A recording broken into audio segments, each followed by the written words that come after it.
इस पूरे प्रसंग पर, जिसको मैं कहता हूं कि एक बहुत दुर्भाग्यपूर्ण प्रसंग है, इस पूरे प्रसंग पर समाज में एक बड़ा भ्रम उत्पन्न हुआ है, विशेष रूप से संत समाज में एक क्षोभ उत्पन्न हुआ है।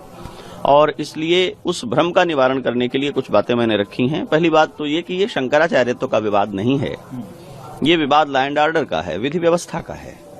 और विधि व्यवस्था के तहत मेला प्रबंधन जो सरकार के द्वारा एक इकाई यहाँ काम करती है, वो प्रत्येक मेले पर, प्रत्येक अवसर पर, माघ मेले में कुछ अनुशासन निर्धारित करती है। कुछ जनता के लिए होते हैं, कुछ विशिष्ट जन के लिए होते हैं। विशिष्ट जन के जो निर्धारण हैं, कुंभ महाकुंभ में वो कुछ विशेष प्रकार के होते हैं, माघ मेले में कुछ अलग प्रकार के होते हैं।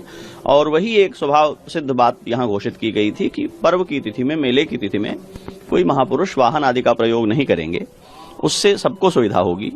और उसमें स्वामी अवधेश्वरानंद जी ने अपना एक खींचने वाला रथ लेकर के, कुछ अपने लोगों को लेकर के स्नान करने के लिए प्रस्थान किया। उनको पुलिस ने रोका कि ये उचित नहीं है, आप रथ लेकर नहीं जा सकते।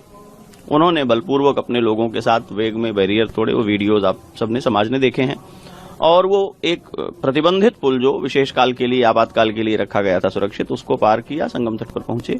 संयोग से मैं स्नान करने गया था, मैंने उनका रथ और पुलिस का हुजूम वहां देखा, पर मुझे बहुत मतलब नहीं था, मैं अपने रास्ते चला आया। तो उसमें एक द्वंद्व उपस्थित हुआ है, और वो द्वंद्व केवल ये है कि एक व्यक्ति की प्रतिष्ठा अपने को विधि व्यवस्था से ऊपर मानती है, इस तर्क से कि हम आचार्य हैं।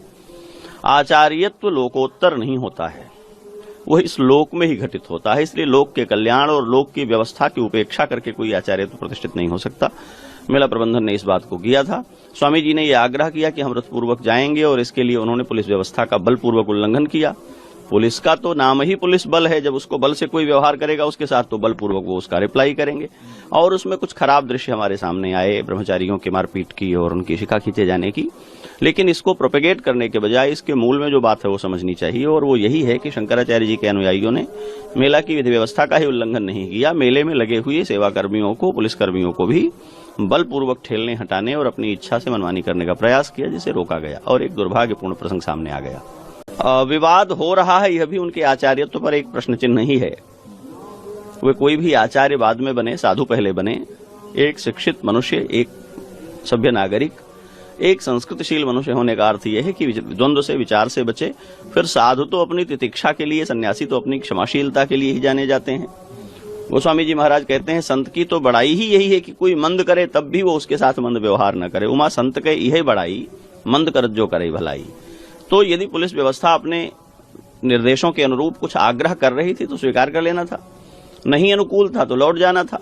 लेकिन जो परिस्थिति वहां उत्पन्न की गई, वो परिस्थिति तो राजनैतिक दुष्प्रेरणा को चिन्हित करती है, वो साधुता को चिन्हित नहीं करती है, और इसलिए बहुत चिंताजनक है।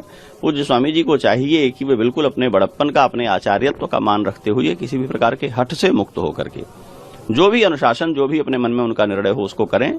लेकिन ये द्वंद्व उपस्थित करके वो समाज और समाज को चलाने वाली इकाइयों के प्रति एक अनावश्यक संघर्ष को जन्म दे रहे हैं। समाज की पूरी पहचान खतरे में पड़ जाती है जब कोई व्यक्ति संत वेश में, संत प्रतिष्ठा में होकर के असंत भाव का आचरण करता है। तब हमारे सामने ऐसे उदाहरण आते हैं कि पूरा समाज अपनी श्रद्धा के प्रति ठगा हुआ महसूस करता है। आज यह श्रद्धालु समाज जो पीढ़ियों से शंकराचार्य जी महाराज की खड़ाऊ पूजता आया है, आदिगुरु शंकराचार्य को साक्षात शिव का अवतार कहता आया है, उनकी पहचान धारण करने वाले एक दंडी सन्यासी का तिरस्कार करे, उनके विरुद्ध बोले, तो उसकी आत्मा ग्लानि में भर जाती है, वो दुख में पड़ता है। और यदि वो ऐसे किसी पद के तर्क से अराजकता का समर्थन करे तो जो उसकी अपनी नागरिक दृष्टि है उसमें एक संघर्ष उपस्थित होता है। तो चिंता तो है। किसी की भी पूज्यता लोक से बढ़कर नहीं होती, क्योंकि लोक ही पूजता है। लोकोत्तर पूज्यता कुछ नहीं होती भगवान को छोड़ करके। इसलिए इस प्रकार के आग्रह की कोई व्यक्ति कोई चिन्ह धारण करने से ही भगवान, दंडी सन्यासी ही हमारे यहाँ नारायण का स्वरूप है, उसमें शंकराचार्यत्व का आरोप करने की अपेक्षा ही नहीं है। लेकिन उससे भी जब कोई व्यक्ति अलौकिक हो जाए तो लोक से बाहर रहना चाहिए। लोक में रह करके लोक के सिर पर चलने का आग्रह ठीक नहीं है। आप देख रहे हैं DNA लाइव। हमारे चैनल से जुड़ने के लिए चैनल को सब्सक्राइब करें और आपके विचार कमेंट